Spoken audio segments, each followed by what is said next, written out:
Bonsoir à tous, bienvenue sur le plateau Equinoxsoir, votre décryptage quotidien de l'actualité de lundi à vendredi, 19h-21h, 18h-20h, Greenwich Mean Time. Véron Mosengo Omba est l'homme qui est venu dissiper le doute dans certains esprits, malgré les assurances données la semaine dernière par Narcisse Mouele-Kombi.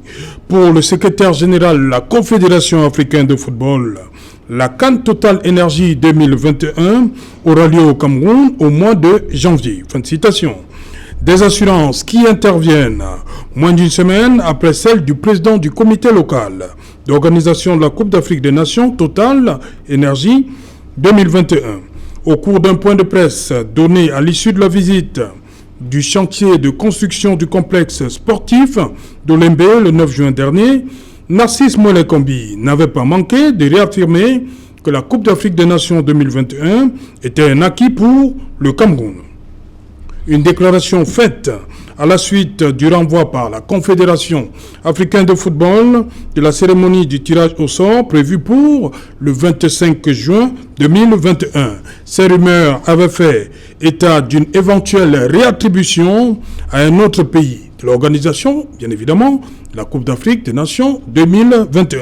Le débat sur le retrait de la compétition au Cameroun devrait cesser après la visite de la délégation de la Confédération africaine de football, a tranché le 4e vice-président de la CAF. Reste maintenant la signature de l'accord cadre, entendons le document juridique qui encadre l'organisation de la Coupe d'Afrique des Nations 2021 par le Cameroun. C'est le président de la CAF en personne, à savoir le docteur Patrick Motsepo, au cours d'une prochaine visite au Cameroun qui va paraffer pour le compte de la CAF. Côté Cameroun, un gros point d'interrogation. Selon certaines indiscrétions, la qualité et la légitimité de la personne appelée à poser sa signature est en débat, pour le compte du Cameroun bien sûr. Sedou Mbombo Njoya, dont on connaît la situation juridique à la FECAFOOT, sera-t-il une garantie pour le Cameroun? La cérémonie du tirage au sort, quant à elle, aura lieu la première quinzaine du mois d'août.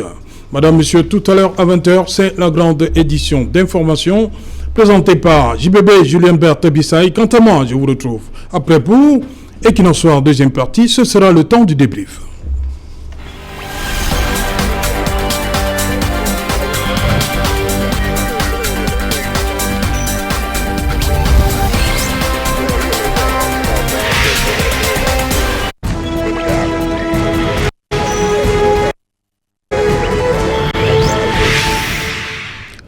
CAN Total Énergie 2021, cérémonie de tirage au sort en août à Yaoundé. Pour en parler, nous avons invité en plateau ce soir Joe Walters. You're welcome. Merci beaucoup. Bonsoir à tous. Je voudrais dire que je suis de tout cœur avec les prisonniers politiques, que ce soit dans les marches de Kamto ou bien sur la crise anglophone. Je n'oublie pas les corps des bébés de ces familles abandonnées à l'hôpital de la Caisse à Yaoundé. Je suis de tout cœur avec vous. Je salue ceux qui boivent du noir dans le village de Kakazop et Bomzo, Bana Bakondo, Bu, Bamenda et Nkozwa. Je finis pour vous dire que ceux qui m'intimident et ceux qui me menacent au téléphone, vous me cherchez, je vous cherche aussi. Je n'ai pas besoin de votre argent, je n'ai pas besoin de votre nomination. Je dirai la vérité et je mourrai pour la vérité. Chers agents autour, Equinox peut changer le Cameroun. Vers Nyala, en allant à Yassa, j'ai été failli agresser à Douala quand un des agresseurs a dit qu'on voit ce type souvent à Equinox soir.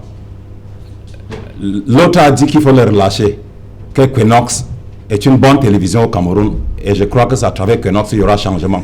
Ça voudrait dire que si je n'étais pas invité à Equinox un jour, c'est que je suis maintenant à l'hôpital.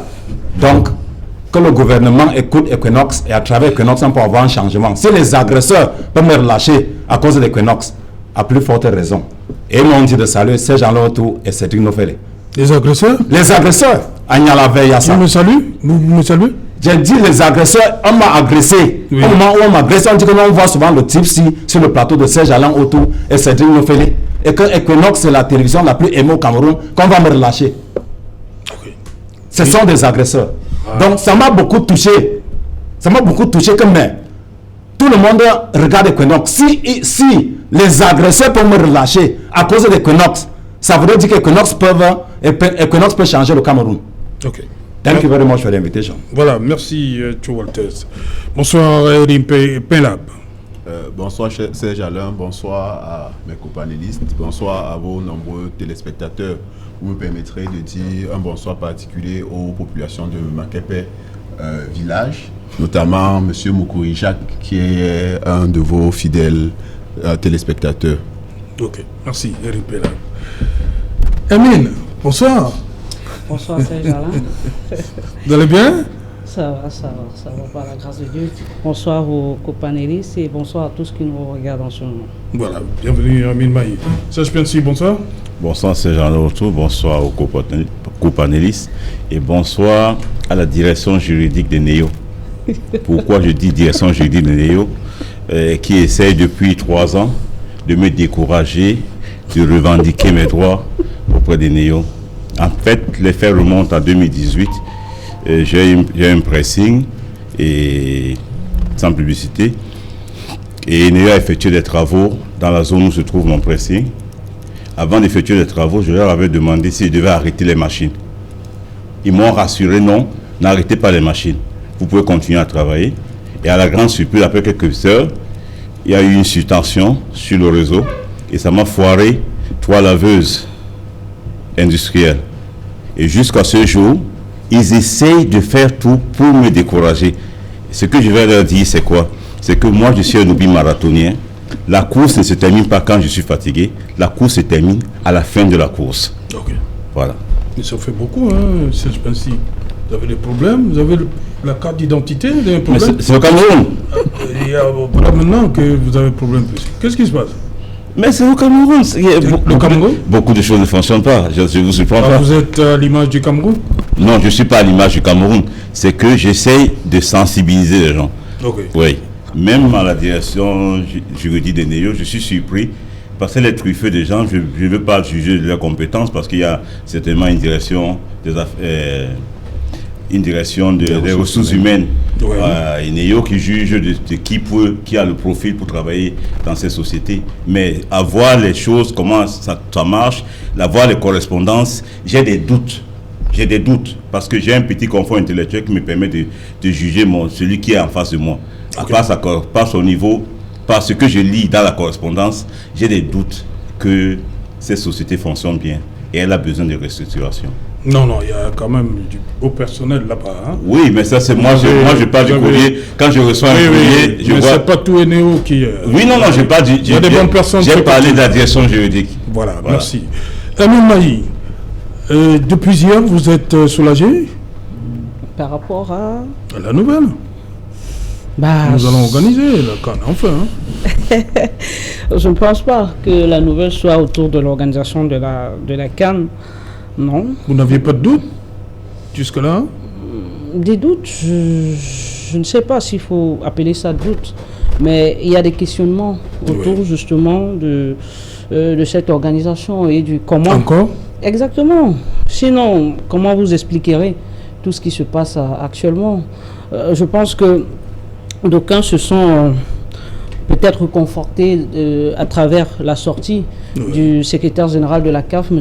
Mosengo, qui a justement donné les assurances de ce que la CAN aura bel et bien lieu au Cameroun et qu'elle n'est pas menacée, qui a justement également annoncé la cérémonie du tirage au sort, exactement, pour la mi-d'août.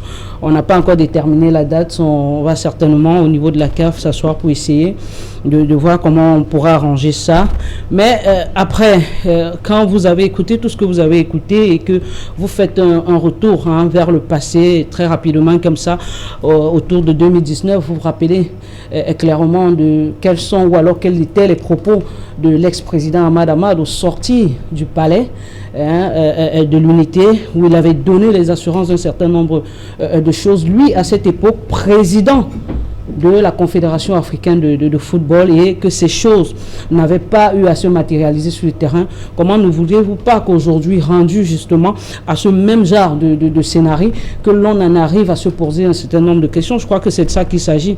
Maintenant, je vais tout simplement dire, comme j'aime souvent à le dire, moi, j'attends un CAN au Cameroun, j'ai espoir de ce que justement, lorsque les échéances seront rendues, on pourra effectivement avoir notre CAN au Cameroun, mais il faut se poser des questions, Serge Alain, parce qu'après, c'est pour la première fois, je crois, depuis l'histoire de la CAN, qu'une compétition a autant de problèmes autour de son organisation. Est-ce que ce n'est pas le fait qu'on soit passé de 16 à 24? Oui, toutes ces différentes réformes... Est-ce que tout ne part pas de là? Oui, mais toutes ces différentes réformes interpellent certainement le Cameroun, parce qu'après, il faut le dire, il y a eu un certain nombre de réaménagements au niveau de la CAF, ce nouveau cahier de charges qui est arrivé rapidement comme ça, et je crois que lorsque l'État du Cameroun à cette époque avait pris connaissance de ce cahier de charges, elle avait pris sur elle justement de pouvoir l'assumer, parce que voyez-vous, on ne saurait au niveau de la CAF... Dans le cahier de charges, il y a, mettons, le petit cahier de charges qui s'est ajouté avec Covid. Maintenant, c'est un joueur par chambre. Le Cameroun, vous voyez, ça fait quand même plus de chambres. On demande plus de chambres encore au Cameroun aujourd'hui. Un joueur par chambre. Ben, ce sont les nouvelles dispositions liées à la pandémie. Voilà, est-ce que ça ne fait pas trop? Ça ne fait pas notre point par rapport au cahier de charges que le Cameroun avait accepté? 24 clubs, 24 équipes, on est d'accord. Mais depuis 2020, avec Covid, ça se complique par rapport à l'hébergement.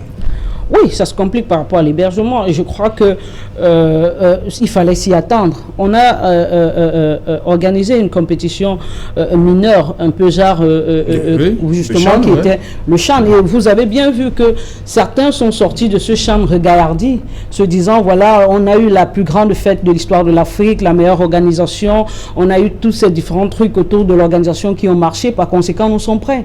Ça, c'est ce qu'on nous a dit. Par conséquent, nous sommes prêts. Mais on a oublié un certain nombre de choses. Parce qu'une équipe A', c'est pas une équipe première. Les exigences des gars comme les Choupo-Moting, les Mohamed Salah, Sadio Mané, c'est du haut niveau. C'est du haut niveau. Quand vous avez regardé les clubs dans lesquels ces gars évoluent, l'environnement, vous comprenez que c'est plus les blagues, c'est plus justement cette histoire où on a des tests truqués, pas vrai et tout que l'on fait ici de l'autre côté. Il faut justement être à ce niveau un peu plus méticuleux. Et je crois que c'est tous ces différents aspects que l'on n'a pas pris en compte et que on s'est laissé aller à cette littérature qui nous caractérise aujourd'hui beaucoup plus. C'est de ça qu'il s'agit, parce qu'il y a trop de paroles, mais pas d'actes, pas d'action sur le terrain. Voyez-vous, quand on a dit la dernière mission de la CAF qui était arrivée et qui a fait comprendre qu'il fallait des sites supplémentaires, et on se demandait mais comment? Est-ce que la CAF peut venir dire ça? Nous, on a Garoua, on a Kwekong, on a Japoma, on a... Et ceux qui sont en charge de toutes ces différentes choses sont venus nous dire, mais bon, arrêtez ça. Ils sont en train de raconter des conneries, mais et tout. Mais voilà. Le Cameroun propose 8 stades, alors que la compétition, c'est 6 stades. Le Cameroun propose 27 stades d'entraînement. 8 stades. Non, ben, il va nous faire dire 8 stades. Ce sont lesquels? 8 stades. Lesquels? Ça, c'est ce que le Cameroun dit. Lesquels? On dispose de 8 stades. Vous pouvez compter? Non, parce que après, hein, je pense que jusqu'ici, on avait comme site celui de Garoua, oui. Celui de Bafsam, oui. On avait Limbé, on avait Japoma, oui. On avait Amadou Aïdio et Olembe. Non, je dis ce que nous proposons. Oui. Vous ne me dites pas Bépanda, pourquoi? Ce sont des stades d'entraînement. Là, on parle de sites. Oui. Et on avait pris justement. Oui, c'est un stade homologué FIFA. C'est homologué FIFA, mais dans le cahier de charges que l'on a présenté au départ. Oui, on peut changer. On peut changer. Je n'ai pas dit qu'on ne pourra pas changer, parce que justement, il faut des réajustements, il faut des réaménagements à l'heure actuelle où je suis en train de vous parler. Mais quand je classe comme je le fais, c'est parce que je vous dis ce qui était prévu à la base. Oui. Justement, c'est de ça qu'il s'agit. Et c'est aujourd'hui que l'on est en train de penser, parce que ce n'est même pas encore validé. Ça, il faut le dire. On est en train... Tu sais aussi, Amine, il y avait 16 équipes prévues à la base, on a eu 24. Donc, non, ben, ce n'est pas 16 équipes. Écoute, Serge, moi je voudrais que nous soyons clairs par rapport à un certain nombre de choses. Oui. Et là, je crois, la dernière fois on était ici, je vous ai dit que l'heure n'est plus aux spéculations ou à la littérature. Il s'agit de rentrer sur le terrain et de travailler de manière effective pour voir comment est-ce que la CAN va se dérouler au Cameroun. Et voilà le plus important, c'est ce qui intéresse les Camerounais. Parce que après, quand vous dites au début c'était 16, lorsqu'on accepte la CAN, avec le glissement, on connaît le nouveau cahier de charges. Oui. Lorsqu'on se gargarise de ce qu'on a eu la meilleure organisation de toutes les CHAN jamais connues en Afrique, on sait quel est le nouveau cahier de charges. On sait justement quelles sont les différentes implications, ce que ça va avoir comme rajout en ce qui concerne la pandémie. Voilà, merci Emine. Vous, Serge Pensy, vous n'êtes toujours pas rassuré? Vous êtes du même avis que Hermine?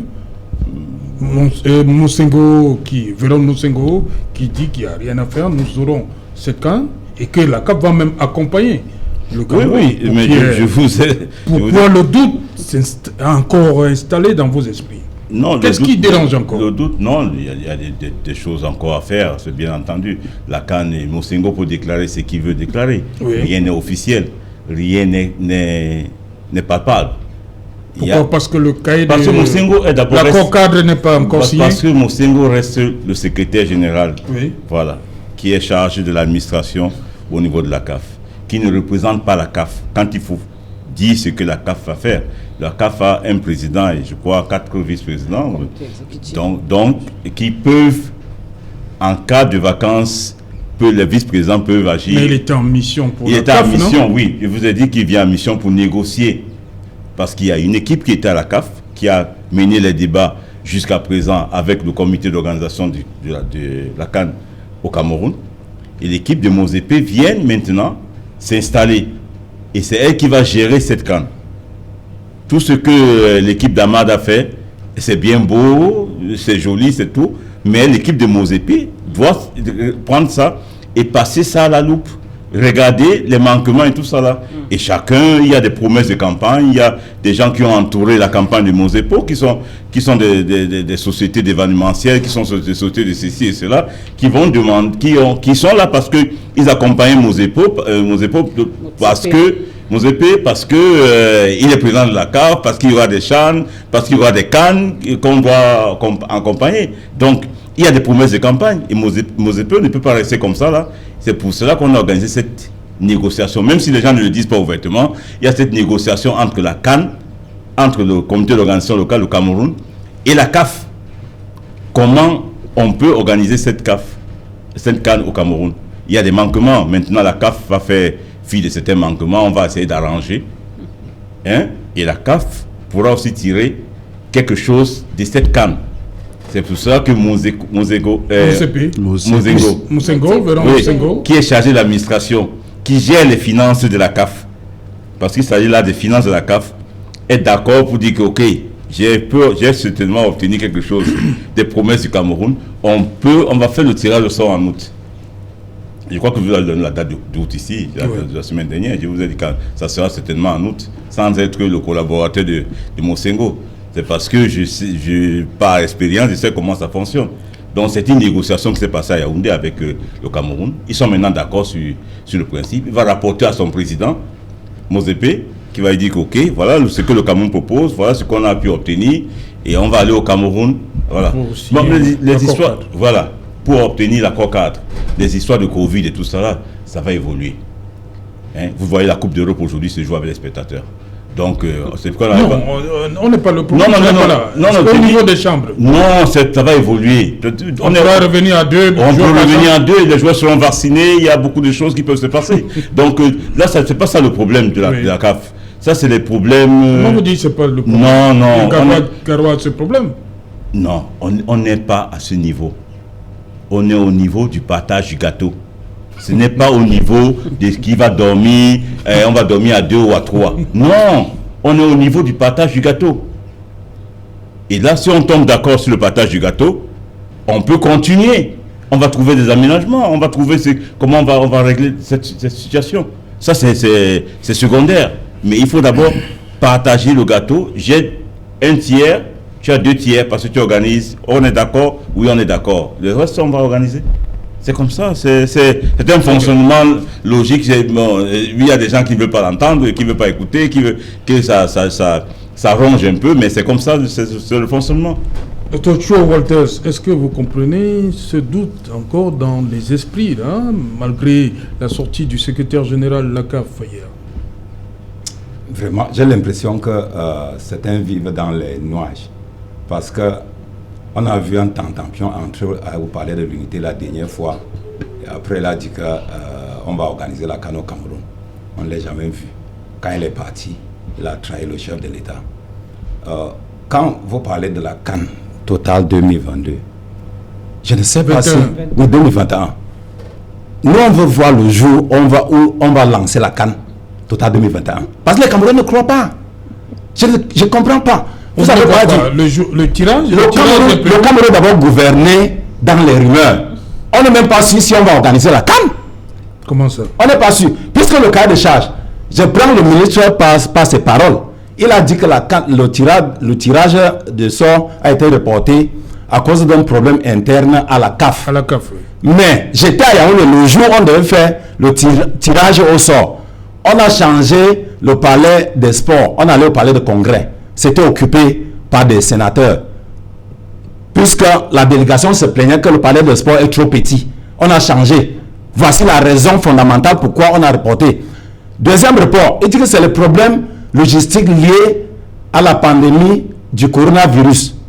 Et le cahier de charge, quand j'entends Maï dire, vous lui avez posé la question selon laquelle on a demandé, puisque dans le cahier de charge, on a demandé 6. Bon, 6, actuellement vous avez 8. Oui. Mais nous sommes quittés de 18 à 24. On parle maintenant des stades d'entraînement. Les stades d'entraînement, il dit on a demandé 27. Eux, ils ont 18. Maintenant, sur le plan sanitaire, il y a combien de plateaux techniques? Puisque nous en avons un à Baboussam et l'autre à Garoua. Yaoundé et Douala, c'est les villes les plus popularisées, hyper popularisées. Parce que les 5 000 milliards sont gérés entre Yaoundé et Douala. Maintenant, quand je prends le stade de la réunification, il y aura les embouteillages à Mbopi, Feu Rouge Bessengue, Carrefour Agip. Comment les gens vont arriver? Ou bien quand on va commencer à jouer, on va bloquer les routes. Oui, forcément. Forcément, et Douala produit plus de 3 000 milliards en termes du PIB. Oui, mais c'est ça. Si vous bloquez Douala en 1 minute, le Cameroun perd des milliards. C'est le prix à payer. Ça, c'est la mauvaise stratégie de gouvernance. Et vous soutenez. Non, je ne soutiens pas. Je vais prendre un témoin à celui qui défend la mal, celui qui soutient la malgouvernance. Je ne soutiens pas. Je suis avec toi. Serge, maintenant, quand on regarde maintenant les voies de communication, à la Limbé, j'ai été à Mouniac il y a quelques jours, les coups de feu, les armes qui crépitent. J'ai vu des têtes tomber là-bas. On va organiser la CAN à Limbé comment? Vous allez traverser, vous allez survoler Tikou et Moutengene. Mais les matchs se sont joués là-bas pendant le Chan, non? Et il y a un problème de cahier de charge. Et il y a ce que le ministre fait, ce qu'on appelle au quartier le kwasa, c'est-à-dire que le bricolage. Il va montrer au chef de l'État qu'on peut organiser la CAN. Mais sur le terrain, il n'y a rien. Quand le ministre parle là, on a vu un ancien ministre dire qu'on ne formule pas le vœu du président en public. Et il a même menacé le journaliste qui l'interviewait. L'autre anti vient maintenant et dit que non. Nous sommes prêts. Et quand il dit que nous sommes prêts, il bricole pour tromper le président de la République. Quand il parle, on sent que oui, il y a du bon, c'est un ministre brillant. Mais je ne lui reproche rien. Je ne suis pas sûr si on va organiser la CAN. Pas quand je regarde le cahier de charge, quand je regarde l'action posée par... Même la CAF est corrompue. Il y a eu quelques démissions. Maintenant on dit que non, c'est le problème interne à la CAF. Alors que la FECAFOOT elle-même est malade. Les stades que le FIFA a recommandé, bon, Diapoma, Amadou Ahidjo. Mais quand vous prenez le stade Amadou Ahidjo à Yaoundé, il y a les embouteillages à la Texaco Misport, Totangoussou, Essos, Batalonka. Comment, si on bloque Yaoundé, on bloque Douala, donc vous serez content que la CAN se joue au Cameroun. Vraiment, je suis déçu, ces gens-là. Voici mon analyse en tant qu'universitaire, parce que nous, à l'université, quand nous analysons un fait scientifique, on regarde d'abord le contenu, le contenant, le résultat, l'objectif. La CAN a d'abord glissé en 2019. On a perdu 3 000 milliards qu'on a emprunté et nous sommes actuellement à plus de 14 000 milliards de dettes externes et internes. Vous dites que vous avez 8 stades de compétition, 4 recommandés par la FIFA. Le reste alors, Arum Dahadja qui est là-bas ou non, vous avez abandonné le Nord. Le Nord en abandon. Les élèves sont assis à main le sol. J'ai l'impression que le Cameroun est pourri. Mais je veux bien que la CAN se joue au Cameroun. Mais ce n'est pas possible. C'est sur les lèvres des Camerounais. On veut voir le jour là. On va lancer la CAN totale 2021. On va vous croire qu'on peut jouer la CAN. Mais pour le moment, c'est la rumeur. J'ai même l'impression qu'on va retirer. J'en ai terminé. Eric Penap, pour vous, il y a encore doute? En tant que Camerounais, mon souhait, c'est qu'on ait la CAN parce que de souvenirs de Camerounais, je ne sais pas si on a eu des émotions collectives plus importantes qu'avec le football. Mais maintenant, comme tout le monde sur le plateau, je suis un peu sceptique. Sceptique tout simplement parce que moi, à ce niveau, je serai Thomas. C'est au moins lorsqu'on va signer le protocole d'accord que je vais me dire que oui, là maintenant, on est en train d'aller dans la bonne voie. Tout simplement parce que globalement, on n'est pas vraiment prêt. Il faut dire qu'on se dise aussi les vérités. On n'est pas vraiment prêt, mais seulement lorsqu'on va signer l'accord 4, on va jongler. On a vu ce qui s'est passé dans d'autres pays pour ce qui est de l'organisation de la CAN. On accepte qu'il y ait des choses qui ne marchent pas très bien. Ça se fait. Mais par contre, nous, on n'est pas vraiment prêt. Et lorsque on parle du cahier de charge, c'est-à-dire que le cahier de charge a changé. Je tiens quand même à dire ici qu'on nous a annoncé dans les années 2009-2010 un programme national de développement des infrastructures sportives dans lesquelles il y avait tous les stades dont on est en train de parler aujourd'hui étaient à l'intérieur. Il était question d'aller négocier des marchés avec des Chinois pour pouvoir mettre sur pied ces différentes infrastructures. Donc, on ne peut pas aujourd'hui, et même lorsque la CAN a glissé, on nous a dit que non, on va mettre toutes ces infrastructures à jour pour que en 2019, on soit prêt comme c'était prévu pour montrer à la CAN qu'on était prêt pour organiser la compétition. Et on se rend compte qu'en 2021, c'est-à-dire 2 ans après la date qui était prévue pour la CAN, les infrastructures ne sont pas toujours prêtes. Maintenant, pour les stades, il est clair que sur l'aire de jeu, on pourra jouer. Mais justement, comme tous les autres, le football, ce n'est pas seulement les stades. Les autres sont en train de parler de logement et de tout ça. Il y a la question de l'électricité. On coupe la lumière au Cameroun à tort et à travers. Il y a les problèmes. Les stades fonctionnent avec il y a un problème. Des groupes électrogènes, non? Pardon? Des stades fonctionnent avec des générateurs. Et les autres dorment où? C'est-à-dire que oui, j'ai fini de jouer au stade, il y a le générateur. Non, vous avez parlé du stade. Quand je parle de l'électricité, l'électricité sera utilisée pendant toute la compétition. Il y a la question d'accès à l'eau potable. C'est-à-dire que dans plein de quartiers, si on prend juste la ville de Douala, on vous coupe l'eau 2-3 semaines. Non, pas une semaine, vous n'avez pas d'eau courante. Et vous imaginez qu'on va faire venir, en plus des Camerounais, un grand nombre d'étrangers qui seront au Cameroun. Et il faudra leur trouver de l'eau coulante. Ne serait-ce que pour se laver, si on prend juste le cas des joueurs. Si on est dans la zone où on a coupé la lumière, l'eau une semaine, vous croyez que les gens vont se laver avec quoi? Et on peut se retrouver, on connaît ce qui se passe avec des maladies qu'on connaît. Le choléra est récurrent dans les villes de Douala, même à Douala, le choléra est récurrent tout simplement parce qu'on n'a pas accès à l'eau potable. Donc il faut tenir compte également de ces éléments basiques. Ce sont les services sociaux de base qu'on est incapable de fournir aux Camerounais et on va accueillir d'autres personnes à qui il faut plus. Mais sauf que d'ici la CAN, on ne va pas construire de nouvelles stations de traitement d'eau.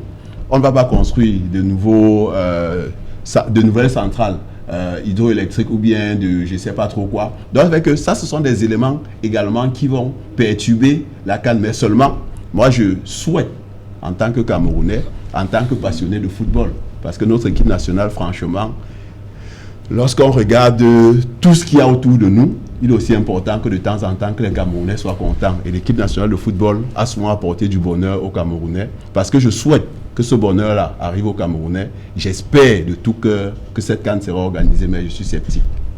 Ouais, je reste avec vous. Vous venez de Bafoussam, Eric Penap. Est-ce que la physionomie de la ville de Bafoussam a changé? Il y a de nouvelles routes qui ont été construites, ça c'est clair. Sauf que malheureusement, les anciennes ont été abandonnées. Pour prendre un cas simple, lorsqu'on quitte de l'évêché, lorsqu'on veut quitter Bafoussam pour aller dans le Noun, il y a une route par l'évêché et cette route est coupée. En allant à Kwekong, au stade? Par rapport à Kwekong, il y a une autre route qui doit sortir par Banjoul qui n'est pas encore construite. Donc à ce niveau-là, moi je parle plutôt de l'axe principal. Oui. Pour quitter de Bafoussam à Foumban, il y a un axe principal. On est venu, on a arrangé de nouvelles routes, mais les anciennes ont été abandonnées jusqu'aujourd'hui. Même celles, si on prend juste Bafoussam, Foumban, avant d'arriver à Kwemkong, de Bafoussam à Kwemkong, la route, c'est plein de nids de poules. C'est-à-dire qu'il y a des travaux qui ont commencé et qui ne sont pas achevés. La route venant de Banjul a commencé, mais elle n'est pas achevée. Si vous prenez maintenant de Baganté à Fumban, pour pouvoir venir également au niveau du stade, la route a encore quelques soucis. Donc, si ce n'est qu'un problème de route, il y a encore des choses à faire, même si il faut reconnaître qu'il y a des grands axes qui ont été faits. C'est-à-dire que dans la ville, par exemple, en passant par, on va dire, par Baleng, c'est-à-dire lorsque vous quittez de Tchang ou bien de Bouddha, en passant par Baleng, cette route a été arrangée jusqu'à la ville. Mais par contre, lorsque vous devez quitter Tchang pour Bouddha, il y a une route qui était justement prévue. Et même le stade de Bouddha, les alentours ont des soucis. C'est-à-dire que la route est en mauvais état. Et je ne suis pas convaincu que d'ici le début de la CAN, ces routes seront arrangées. Okay. Donc, ce que je dis, c'est que il y a un certain nombre de choses qu'il va falloir faire. Mais maintenant, moi, je suis Camerounais. Je souhaite que les Camerounais vivent, que la CAN ait lieu chez nous. C'est notre souhait, mais malheureusement, on n'a pas des signaux. Au moins, lorsqu'on va signer ce fameux protocole, on va se dire que oui, enfin, parce qu'Ahmad est venu... non, je sais, docteur Moutsepe. Non, avant lui, il y a eu un président qui est venu nous faire des promesses, nous rassurer. C'est vrai qu'on était en période de campagne électorale. Il ne faut pas croire qu'il trompait le président. C'est le président qui trompait les Camerounais. Ouais, mais pour rappeler quelque chose par rapport à Ahmad. Ahmad avait dit que... il n'est plus là. Oui, mais il avait aussi dit que c'est le Cameroun qui décidera si la CAN va se jouer au Cameroun ou pas. Parce qu'il faut le préciser là. Et le Cameroun a décidé de ne pas jouer la CAN. De ne pas faire jouer la CAN. Comment ça? Mais en étant en retard partout. Hermine Maï, parlons justement de la signature de cet accord cadre. Véron Moussengo a annoncé que c'est le président de la CAF en personne qui viendra paraffer pour le compte de la Confédération africaine de football. Mais du côté camerounais, il y a un problème. Est-ce que c'est Doumbombo Ndioya, comme je l'ai dit, sa signature peut engager valablement le Cameroun avec tout ce qui se passe du côté de Tinga? Je ne sais pas ce qui se passe du côté de Tinga, mais je pense que si vous avez vu pendant tout ce temps, justement, le président Seydou auprès de la CAF, auprès du ministère qui représente l'État du Cameroun, c'est-à-dire que justement, sa personne n'est aucunement contestée. Aucunement. Maintenant, je crois qu'il est de bon ton que ce soit le président de la CAF lui-même qui vienne signer cet accord. Il ne va pas signer de deux côtés. Comme cela se fait, ou alors comme cela s'est toujours fait. Je ne sais pas pourquoi les gens se sont attendus que ce soit Véron qui vienne signer ou alors paraffer cet accord cadre. Il n'y avait rien dans le programme qui prévoyait justement cette signature. Je crois qu'il était là et Serge Pensy l'a dit, il y a un nouveau bureau au niveau de la CAF. Il fallait voir justement dans quelle mesure mettre sur pied certains réajustements, certains réaménagements comme cela est fait aujourd'hui à la CAF. C'est une CAF qui aujourd'hui connaît énormément de tempêtes, ça il faut le dire, entre démission et contre-démission, vérité et contre-vérité. Il faut avouer aujourd'hui que même au sein de la CAF en interne, ce n'est pas la grande sérénité. Ce n'est pas la grande sérénité et je pense que le Cameroun a intérêt aujourd'hui, comme on l'a dit une fois de plus hier, à profiter justement de cet état de soubassement que connaît aujourd'hui la CAF pour pouvoir s'améliorer. C'est de ça qu'il s'agit. Moi, je ne pense pas qu'il y ait un problème à ce niveau. Il faudrait simplement, ce que le co-discutant en face de moi a appelé tout à l'heure, peut-être problèmes sociaux, des éléments sociaux de base. Je me dis simplement que c'est le vécu du Camerounais lambda, c'est le quotidien du Camerounais. Et je ne vois pas encore aujourd'hui une CAN viendrait faire entorse à cela. On sait aujourd'hui à quelle enseigne seront logées les délégations et on sait, pour avoir quelquefois, je pense que tout le monde ici sur ce plateau a certainement pendant sa jeunesse flirté avec ce qu'on appelait au SUC à l'époque, Jeux universitaires et tout. On sait généralement comment ça se passe. Au-delà de ceux qui sont des délégations officielles, comment ils sont logés, comment ceux qui viennent justement accompagner certaines délégations se débrouillent et gèrent pour pouvoir assurer leur séjour de manière convenable. Et je crois que c'est dans cette même logique. Et je suis très d'accord quand on dit que ce sont des mesures d'accompagnement. Aujourd'hui, il est beaucoup plus important qu'au niveau du Cameroun, l'on se focalise sur comment est-ce que l'on va finir un certain nombre de choses, achever un certain nombre de chantiers et non pas dire que voilà, il y a un problème au niveau de l'accord cadre. Parce que ce que les gens ne savent pas, c'est que l'accord cadre, c'est un ensemble de tout le processus organisationnel de la CAF. Et tant qu'on n'a pas les assurances de ce que justement tout est à jour et tout est en ordre, on ne pourra pas le parapher. Et ça n'engage pas seulement la personne... On n'a pas donné de date, hein. On a tout simplement dit que le président viendra dans le prochain jour. Et ça n'engage pas la personne de Vérone Mosengo. Ça ne l'engage pas. Au sein de la CAF, il y a un président et son comité exécutif qui s'asseyent pour décider d'un certain nombre de choses. Aujourd'hui, on n'a plus l'ancien président qui a, d'une certaine manière, accordé beaucoup de faveurs au Cameroun, mais on a un tout nouveau dont on ne connaît même pas le système, dont on ne connaît pas quelles sont les habitudes ou alors quel est le comportement. Et à ce niveau, quand vous regardez comment ça se passe, vous vous rendez bien compte qu'il est regardant par rapport à un certain nombre de choses. Et vous pensez que Vérone Mosengo pouvait faire une déclaration comme celle d'hier sans l'aval du docteur Motsepe? Non, pas forcément, parce que quand il vient au Cameroun, il sait pourquoi il arrive au Cameroun de manière spécifique. Il sait justement ce qu'il vient faire au Cameroun. Et il a certainement eu à avoir une discussion avec le président de la CAF ou alors tous les autres membres du comité exécutif pour lui dire, bon, voilà ce que tu iras faire au Cameroun. Mais vous ne vous attendiez certainement pas. Est-ce qu'on lui a dit ce qu'il devait dire aux Camerounais? Bien sûr. C'est ce que les Camerounais voulaient entendre. Mais Serge, est-ce que vous pensez que Vérone Mosengo serait venu au Cameroun et dit aux Camerounais que la CAN est menacée? Honnêtement, c'est pas possible. C'est pas possible. Ce n'est même pas pensable. Mais on sait aujourd'hui qu'il y a un certain nombre, puisque quand on vous dit que des accords ont été mis sur la table et tout le monde est rentré les chemises fermées, c'est dire qu'il y a eu un certain nombre de mésententes, parce que ça, c'est ce qu'on ne nous dit pas en interne. Certainement qu'il ne venait pas vous signer. Étiez hier, vous avez donné un certain nombre d'informations. Oui, vous étiez dans le secret de Dieu. Il ne venait pas signer forcément l'accord cadre, mais il l'a examiné. Il ne peut pas signer l'accord. Justement, c'est ce que je... En fait, ça, c'est ce qu'il fallait dire aux Camerounais, parce que beaucoup se sont attendus à ce qu'ils viennent signer cet accord, que non. Mais il a quand même examiné, parce qu'il faut le dire, c'est tout un nouveau cahier de charges. Je dis, il a 139 pages pour dire quelles sont les attentes. Et ce monsieur a bien fait de le dire, c'est de commun accord, parce que c'est deux organisations, c'est deux institutions qui aujourd'hui travaillent pour un projet commun. On va certainement faire même bas sur un certain nombre de choses comme on l'a vu ailleurs, mais on ne va pas tolérer grand-chose. Et la difficulté aujourd'hui, c'est le nouvel exécutif, la nouvelle personne de Motsepe. Comment est-ce qu'il est? Est-ce qu'il sera un peu plus, justement, flexible que l'a été Ahmad ou non? Est-ce qu'il sera plus exigeant? C'est là où est le véritable problème. Et moi, je dis, pour que l'on ne soit pas coincé à ce niveau, il faudrait que, par exemple, la pénétrante Est, du côté de Douala, comment vous expliquez, Serge, que rendu à ce jour, depuis que le CHAN est terminé, qu'on ait garé les machines, et que les chantiers n'avancent même pas d'un iota? Non, on va dire que vous êtes anti-patriote, hein, il ne faut pas le dire. Il n'y a pas d'argent. Il n'y a pas d'argent. On a justement autorisé le ministre des Finances à aller prêter de l'argent. 55 milliards pour Olembe et 88 milliards pour Olembe qui n'a pas été cité dans le cadre. Donc, ce qui fait que c'est un problème d'argent. Ok. Permettez à Amine d'aller jusqu'au bout. Argent pour rien. Amine, allez. Permettez à Amine d'aller jusqu'au bout. Ce temps est en interrogation. On est arrivé tout à l'heure à parler d'Olembe qui piétine, qui continue à piétiner.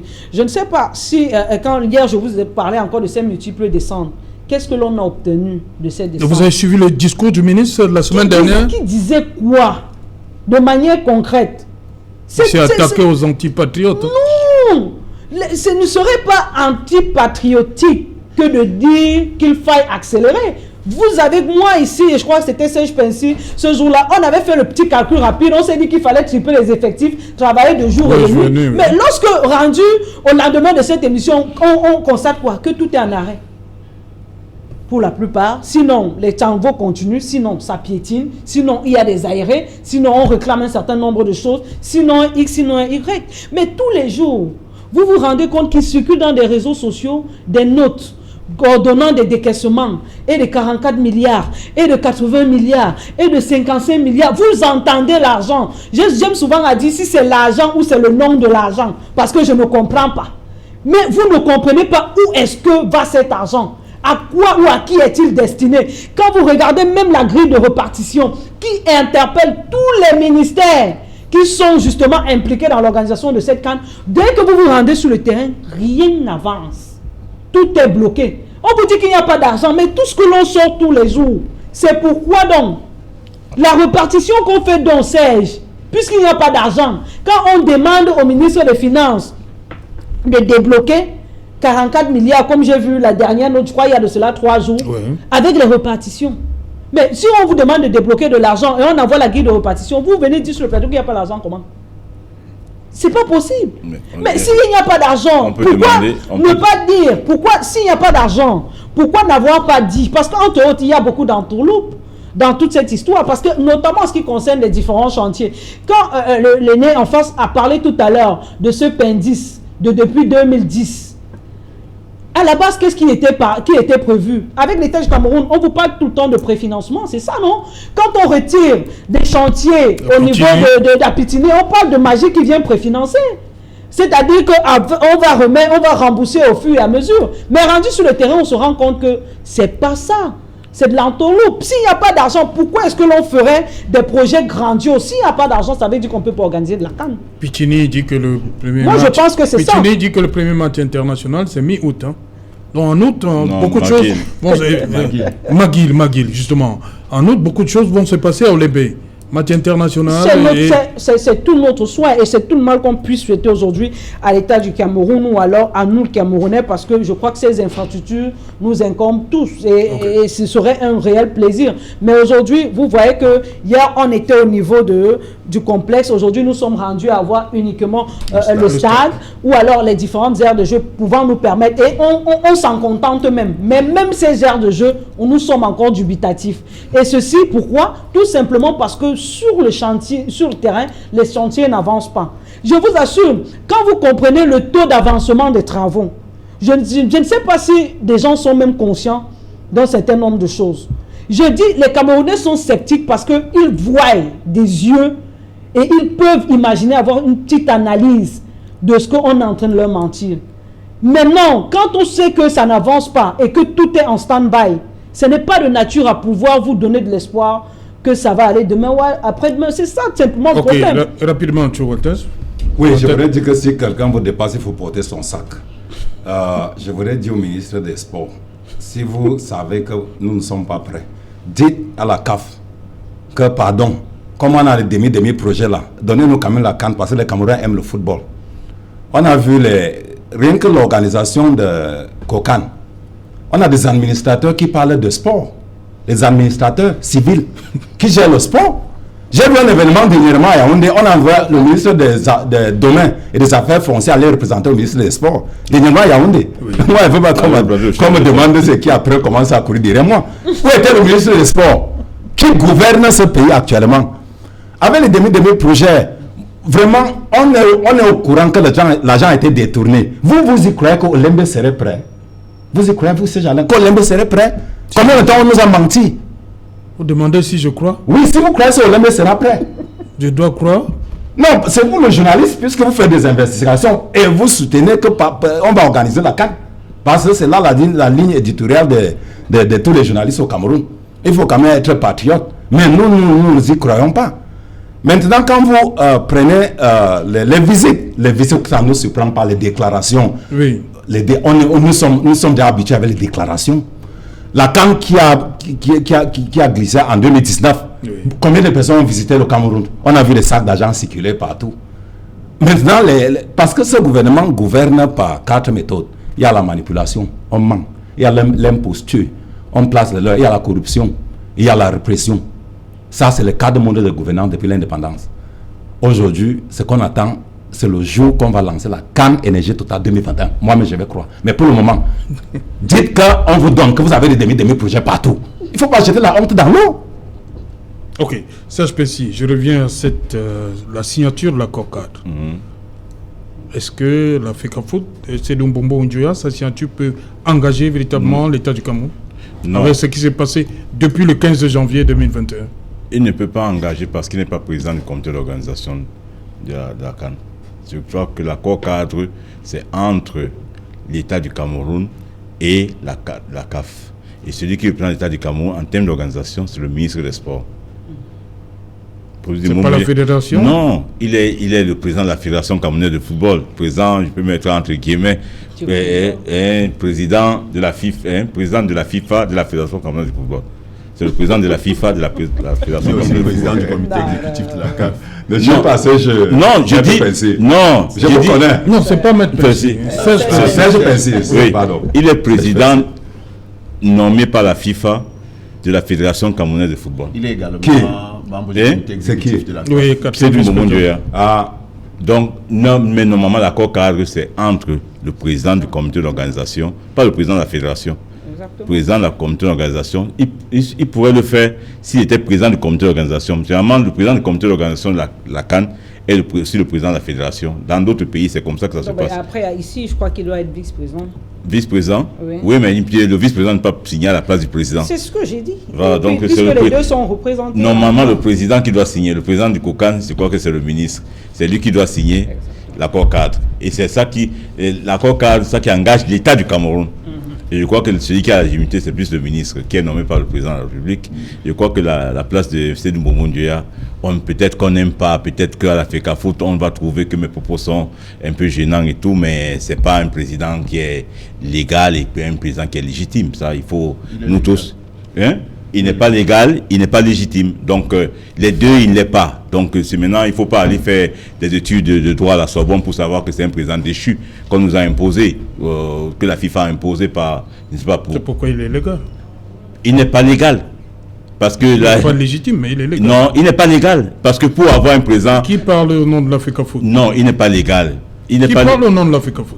Vous savez que la FECAFOOT a des problèmes aujourd'hui, non? Mais qui parle aujourd'hui au nom de la FECAFOOT? Je vous dis... Il n'y a aucun problème à la FECAFOOT. Pardon? Il n'y a aucun problème. Il n'y a aucun problème à la FECAFOOT. Qui parle au nom de la FECAFOOT? Le championnat n'avance pas. C'est pas de ça qu'on J'ai dit à Maï, je sais que tu es le procureur de Sédou Mbombo Ndjoya. C'est moi qui ai la parole, s'il te plaît. Parce qu'un championnat à lui seul n'engage ou alors n'est pas représentatif de toutes les activités d'une fédération.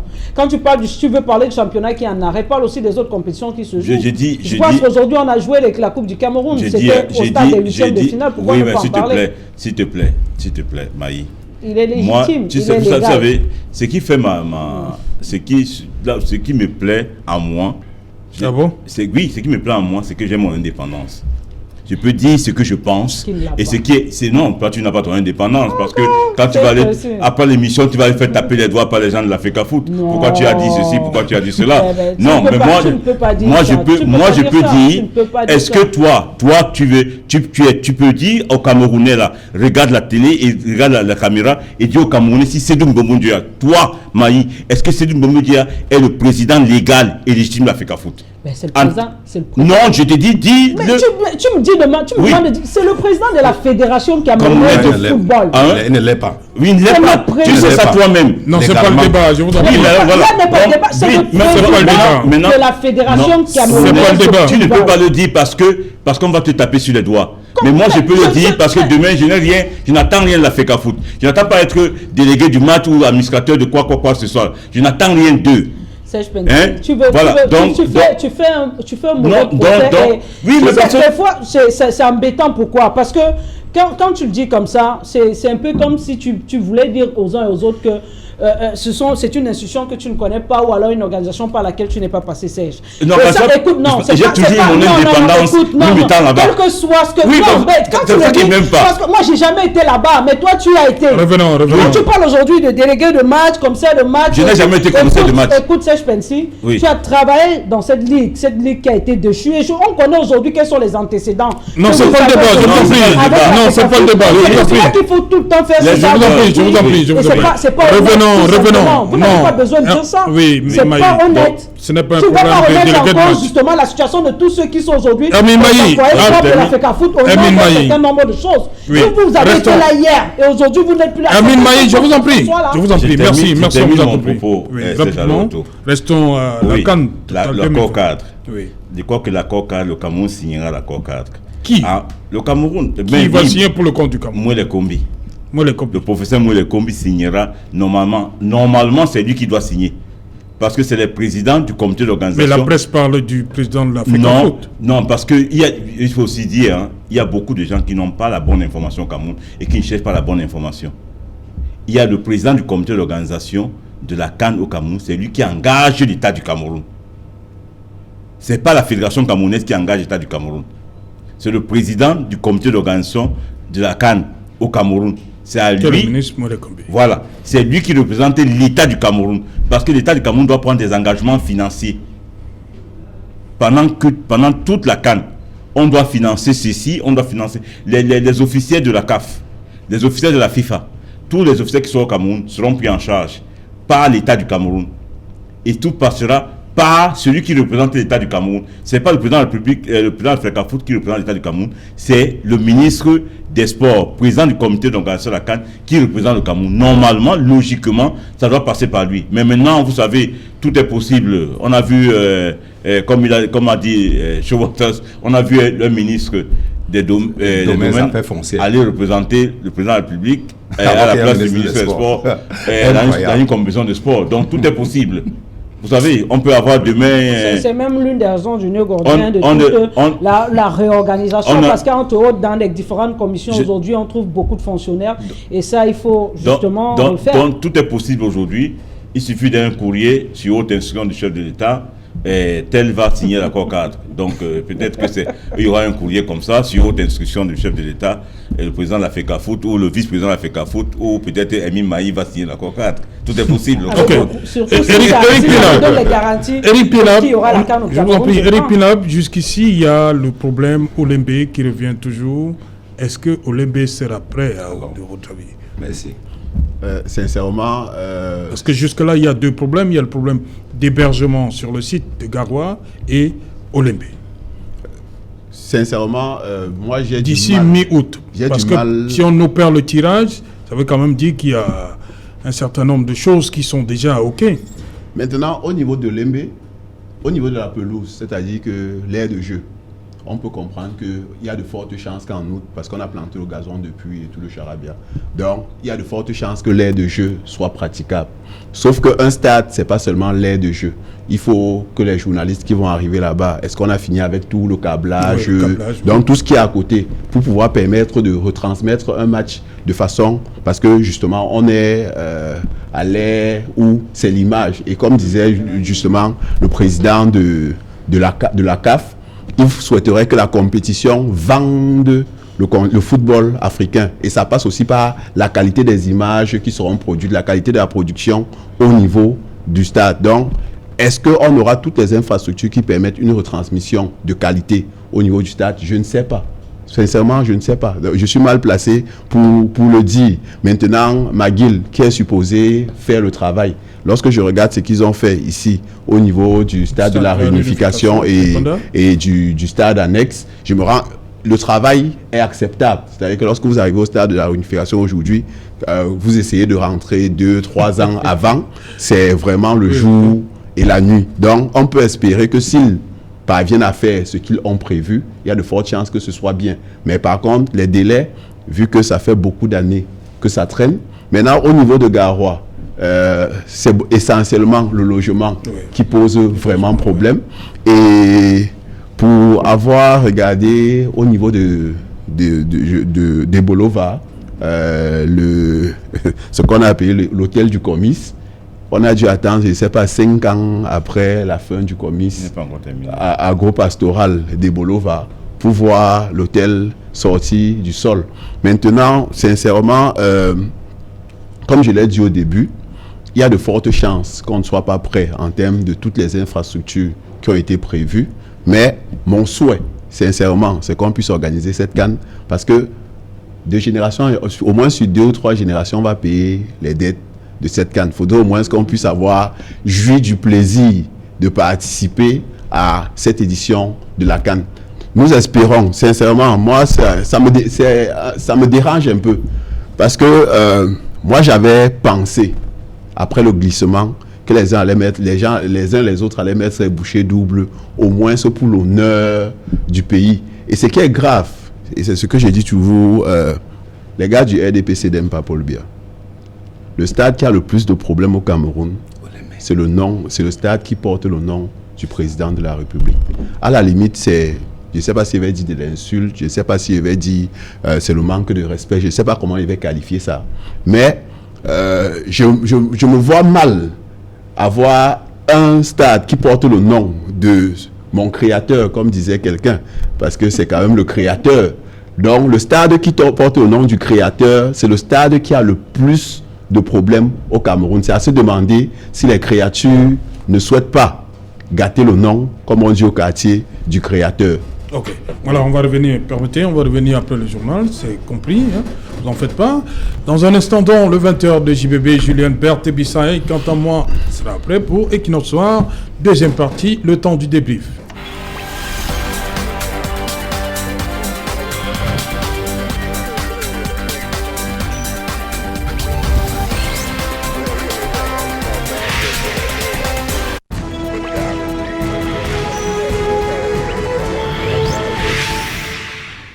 Retour sur le plateau Equinox Soir. Deuxième partie, c'est le temps du débrief, toujours en compagnie de Eric Penlap, Hermine Maï, Joe Walters et Serge Pensi. Serge Pensi, bonne nouvelle, hein?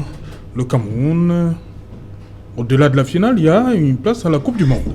Oui, c'est une bonne nouvelle pour le Cameroun, pour les amoureux du handball. Je crois qu'il n'y a pas grand-chose à dire. Espérons seulement que contre l'Angola, on pourra peut-être briser le signe indien contre cette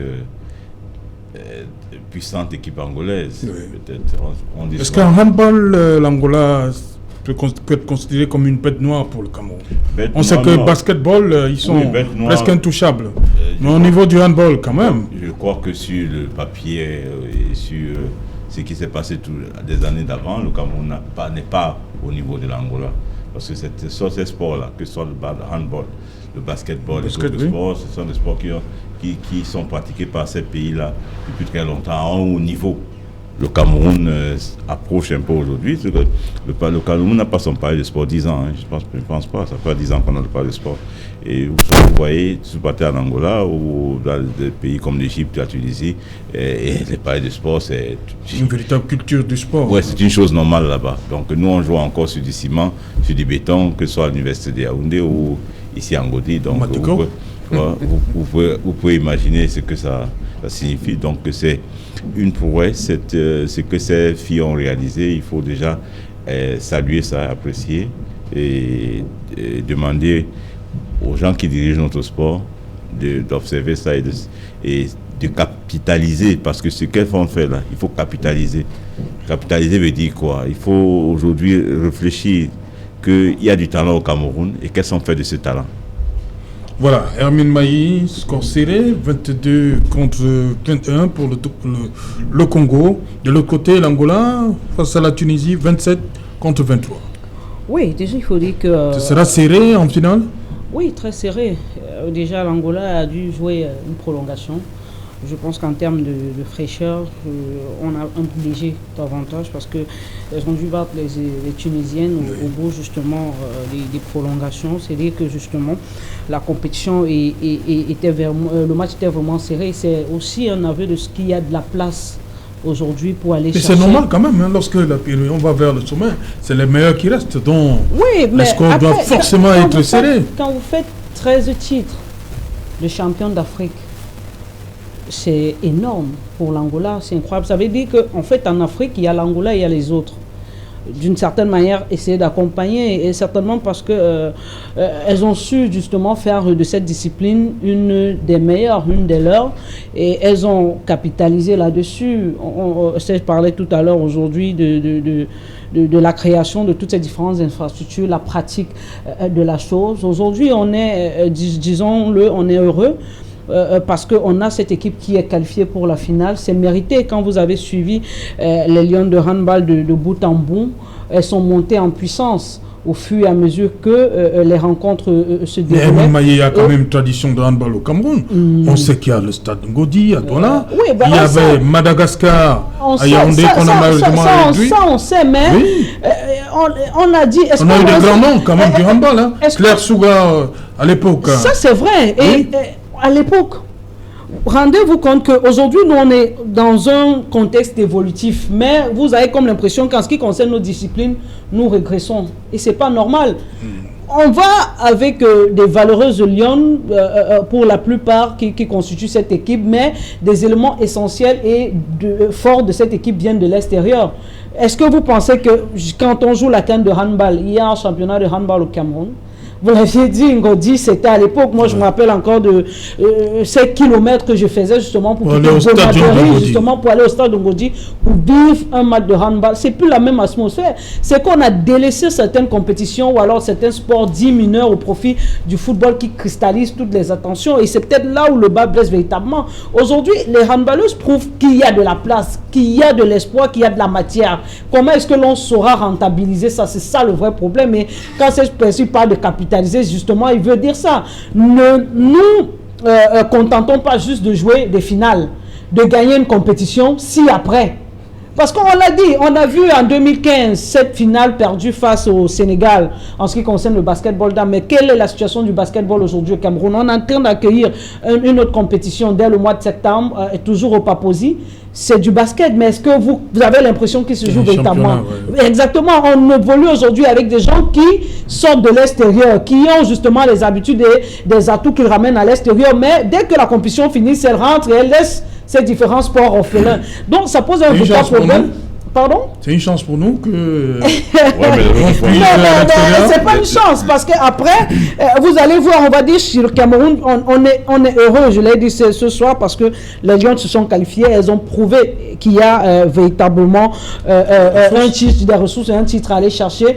Je pense que l'Angola n'est plus aussi fort qu'elle a été pendant les 3-4 dernières années, parce qu'elle est aussi dans une phase de transition. Et Amine, vous-même, vous avez dit tout à l'heure qu'il y a l'Angola et il y a les autres. Oui, il y a l'Angola, il y a les autres. Quand vous avez regardé, et puis vous savez quand même que le rendez-vous, je crois que c'est après 17 ans. Oui. La dernière que l'on a joué, on l'a joué contre l'Angola il y a 17 ans, on l'a perdu. Et quand vous avez cette nation qui est 13 fois championne d'Afrique sur le nombre de CAN qu'on a déjà joué, vous comprenez que c'est l'Angola qui existe et puis les autres sont là pour l'accompagner. Okay. Même s'il est vrai qu'on a vu certaines équipes, notamment la Tunisie qu'elle a éliminé, le Congo que nous avons battu, le Nigeria qui n'a pas démérité, on a la RDC également, on a vu de belles équipes avec de belles choses. Vous avez même vu qu'on a eu du côté des équipes comme par exemple la RDC des Camerounaises. Il y a cette jeune joueuse Yim Gadian que j'ai plébiscité hier tantôt parce que étant ma promotionnaire au lycée, qui a joué pour l'équipe nationale du Cameroun, lycée classique de Tchang. Voilà. Ouais, Diane, qui a été hier la femme de match contre justement elle défend les couleurs du Congo. Maintenant, elle défend les couleurs du Congo et on joue pour le Cameroun. C'est pour dire qu'il y a un certain nombre de choses et de pratiques qui... On l'a même vu également pour le football féminin. Exactement. Beaucoup de Camerounaises qui ont choisi la Guinée équatoriale. Oui, dans les débuts. Donc c'est pour dire aujourd'hui qu'il faudra d'une certaine manière essayer de mettre un accent sur cette compétition, alors sur ces sports dits mineurs, pour essayer de voir dans quelle mesure nous pourrons justement les développer, quand il est vrai aujourd'hui que nous avons des complexes ou alors des infrastructures qui nous permettent d'abriter ces différentes compétitions. C'est pour ça que d'une certaine manière on peut aussi être malheureux, Serge, parce que quand on a pensé hier au complexe de Japoma, on se dit que dans le complexe quand même il y a des stades un peu similaires à ceux que l'on retrouve aujourd'hui au Palais des Sports. Quand on a parlé du complexe de Olembe, c'était justement ce regroupement d'infrastructures qui pouvait permettre à cette jeunesse camerounaise d'avoir véritablement de la matière pour pouvoir s'entraîner, mais que non.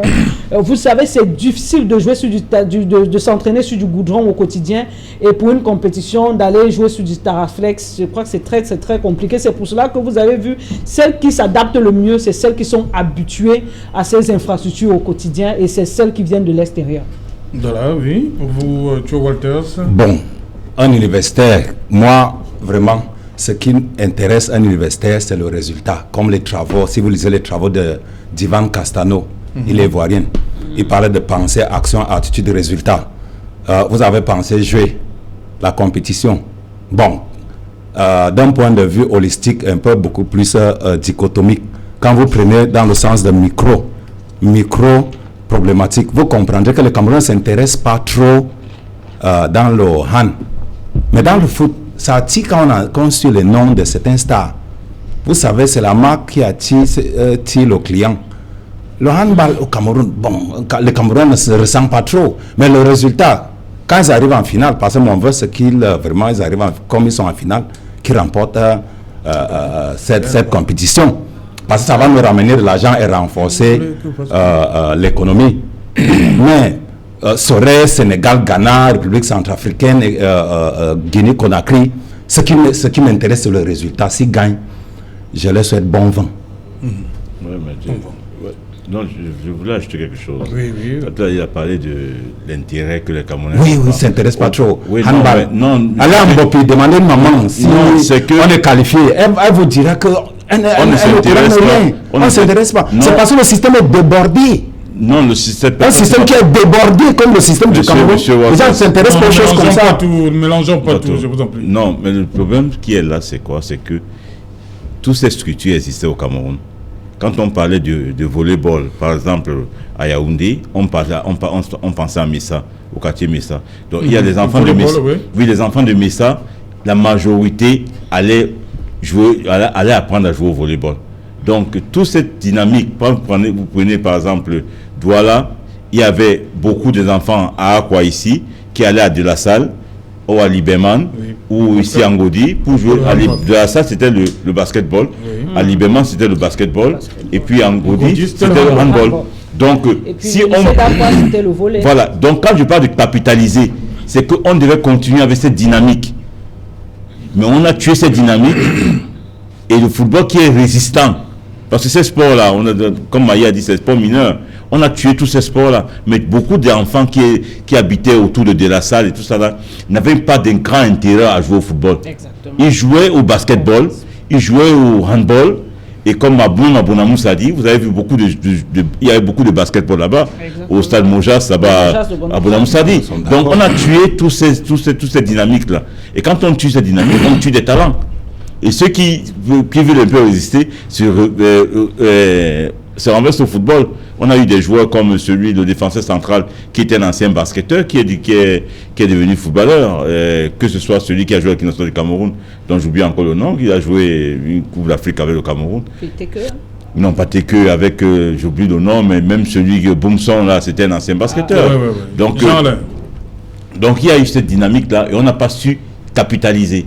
C'est le problème qu'on a. Sinon, tous les sports étaient pratiqués au Cameroun. Ok. Eric Pinam, pour vous, on s'achemine vers une finale Cameroun-Angola. C'est la finale même, le 18. Pronostic. Déjà, il faut les féliciter. Oui. Nous espérons tous, nous sommes Camerounais. Nous jouons quand même à la maison. Je ne fais pas le pronostic quand le Cameroun joue. Le Cameroun doit gagner. Je ne suis pas dans le pronostic quand le pays joue. Donc, finit faire le pronostic quand ce pays, c'est le cœur qui parle. Ce n'est pas une affaire de pronostic. Si on était dans les championnats, un jar, on pourrait faire des pronostics. Mais quand le Cameroun joue, on est derrière le Cameroun et on espère qu'ils vont gagner. Mais maintenant, comme tout le monde l'a dit, moi j'ai fréquenté à Bertois. Et justement, dans tous les établissements, au lycée bilingue de Bertois, on avait toutes ces disciplines. Et à Bertois, il y avait ce qu'on appelle le complexe sportif. Là-bas, on pratiquait à la fois le basket, et ainsi de suite.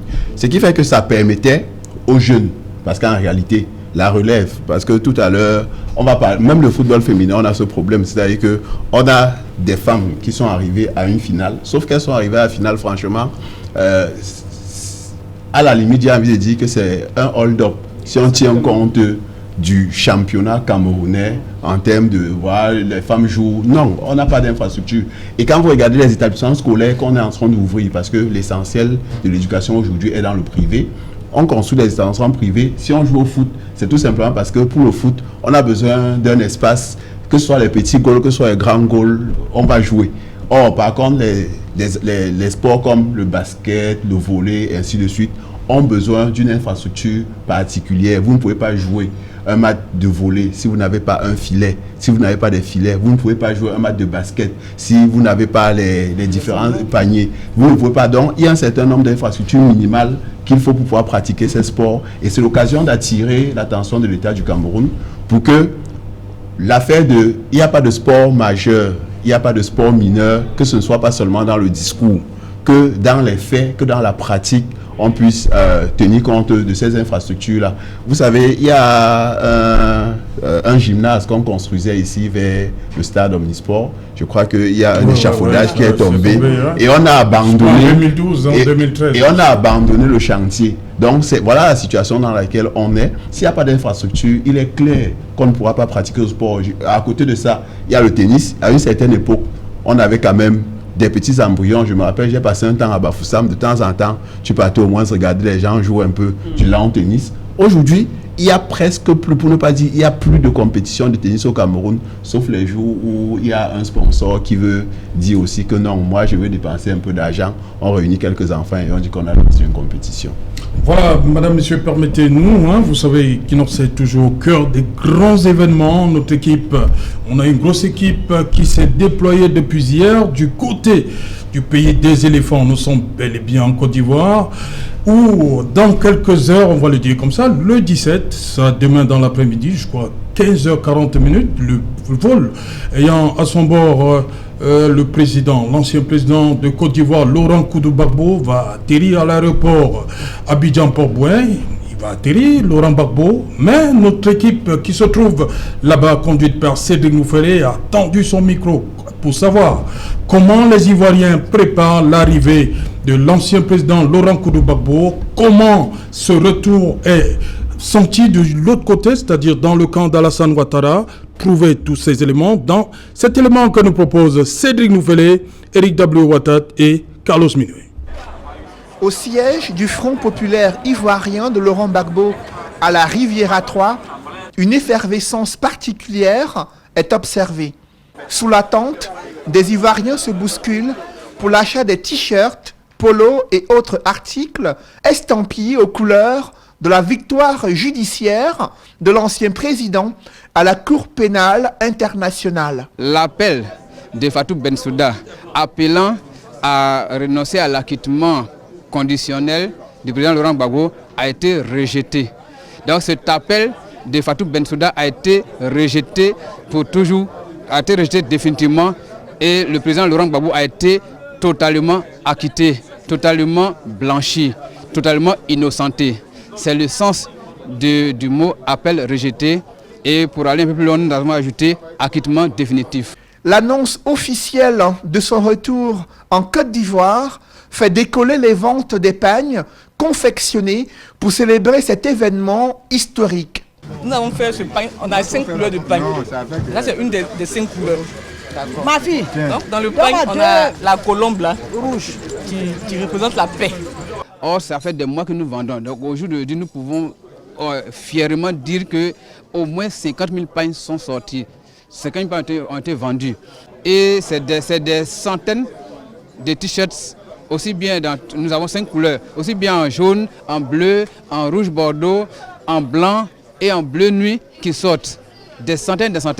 Hier, il a fait une livraison. Dans l'après-midi, tout est pratiquement épuisé, le stock est épuisé. Parmi les sympathisants et militants se trouvent des Ivoiriens de la diaspora ayant dépensé une fortune pour effectuer le déplacement afin de vivre de leurs propres yeux la communion entre Laurent Gbagbo et le peuple ivoirien. En tout cas, il était parti pour ne pas revenir de la CPI, cette grande nébuleuse, qu'il a pris comme ça un matin, vers 2h du matin, il était en pyjama, sans brosse à dents, un grand-père de famille, qui a même perdu sa mère, on lui a pas permis de venir la pleurer, même pour pleurer sa mère. Mais s'il fallait payer un billet à 4 000 €, moi je serais venu. Moi j'ai juste payé mon billet à 800 € et je suis venu. Parce que je ne peux pas rater ça. Même la jeunesse ivoirienne se donne rendez-vous jeudi 17 juin à l'aéroport Houphouët-Boigny pour souhaiter Akwaba à l'homme qui a défié avec détermination un tourbillon judiciaire pendant 10 ans et apparaît aujourd'hui comme un acteur incontournable du processus de réconciliation en Côte d'Ivoire. Nous sommes tous dans la joie et nous voulons l'accueillir avec beaucoup de joie, de gaieté parce qu'il vient pour la paix. Voilà, c'est une digne fille de ce pays et sa présence est vraiment importante pour l'avancement du pays, surtout dans le volet paix. Voilà, pour une Côte d'Ivoire véritablement réconciliée, la présence du président Laurent Gbagbo est nécessaire. Raison pour laquelle nous sommes là, nous nous apprêtons à l'accueillir demain depuis l'aéroport Félix Houphouët-Boigny pour lui accorder tous les honneurs possibles parce qu'il le mérite. Une nouvelle page de l'histoire sociopolitique de la Côte d'Ivoire est en train de s'écrire, meurtris dans leur chair du fait des violences post-électorales en 2010, divisés sur le sort réservé à ceux qui ont été jetés en prison et traduits devant la justice internationale pour crimes de guerre. Des Ivoiriens caressent désormais le rêve d'une véritable réconciliation pour panser ses plaies 11 ans plus tard. Et l'une des pièces maîtresses de cet apaisement social et politique est Laurent Gbagbo, selon ses partisans. À ce titre, l'actuel président Alassane Dramane Ouattara réagit.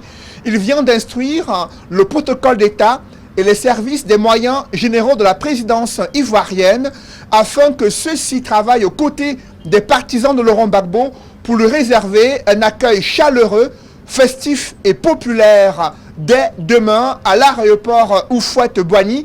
Un itinéraire a même été défini entre Treichville, Cocody, Koumassi et d'autres artères importantes du district d'Abidjan où le cortège de Laurent Gbagbo doit passer demain et il va s'arrêter dans un lieu hautement symbolique, son QG de campagne en 2010, là où un discours est très attendu aux côtés des cadres politiques du Front populaire ivoirien.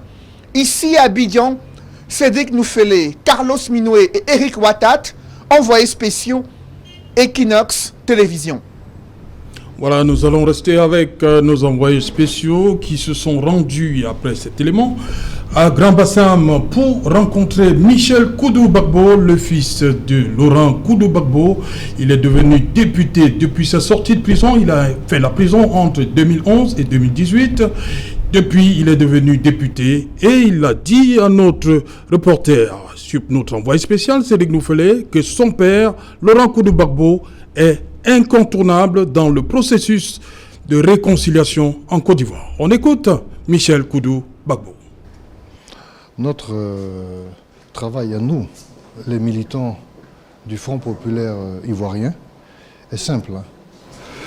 Réhabiliter l'image du président, conserver son organisation politique vivante et préparer son retour. Je crois que nous avons atteint nos objectifs d'étape.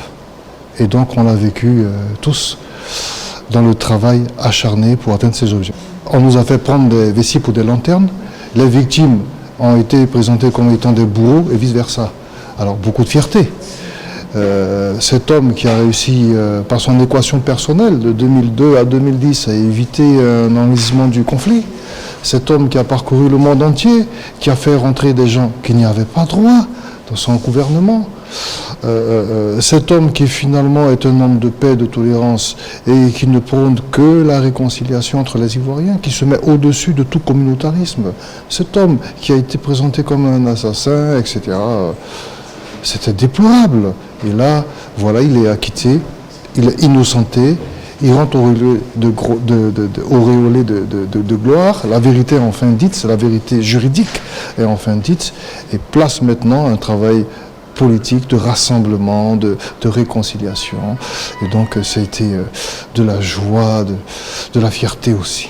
On peut juste constater qu'il a consacré sa vie à son pays, qu'il a sacrifié sa vie de famille à son pays, qu'il a risqué sa vie et son existence en fait pour ce pays, et qu'il est toujours prêt, là où on l'attend, pour la construction de son pays. Maintenant, il va arriver, je pense, que de manière tout à fait naturelle, puisqu'il est le chaînon manquant de la réconciliation, il prendra la place qui est la sienne dans le processus de réconciliation et de paix en Côte d'Ivoire. Voilà, merci à nos envoyés spéciaux du côté d'Abidjan, Eric W. Ouattat, Carlos Minoué et Cédric Noufélé.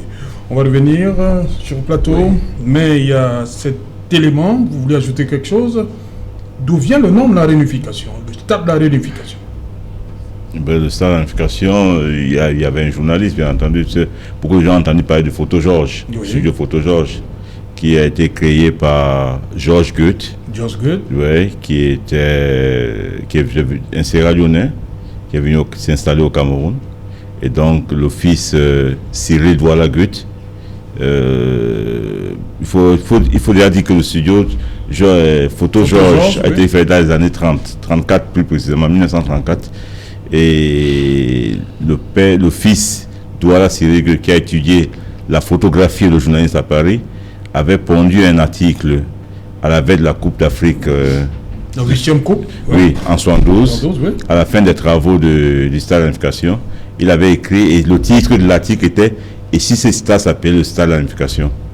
Ça a frappé le président Ahidjo. Ça a frappé le président Ahidjo, et le président Ahidjo a baptisé ce stade le stade de la réunification. Ok, merci pour l'histoire. Vous voulez réagir? Non, je voudrais réagir par rapport à l'arrivée Gbagbo qui va rentrer en Côte d'Ivoire. Vous comprenez oui, il va rentrer en Côte d'Ivoire. Oui. Le système Ouattara, c'est un système corrompu parce que non, je vous en prie. Je vous en prie. Merci, c'est pas ça. Oui, Eric Pilap, il y a ce match de... Enfin, vous dites que vous n'êtes pas pour les pronostics. Hein? Non, moi, la victoire est assurée. Ce que je vous dis... Est-ce que la loi du domicile... c'est un avantage pour nous? Vous savez, si la loi du domicile était nécessairement un avantage, on aurait gagné la CAN féminine contre le Nigeria. On aurait gagné toutes les compétitions qu'on a organisées ici au niveau du Cameroun. Ce n'est pas toujours le cas. Surtout que si vous regardez les gradins du palais de sport, c'est pas toujours plein, malheureusement. Parce que la loi du domicile tient souvent compte de ce qu'on appelle dans le foot le 12e homme.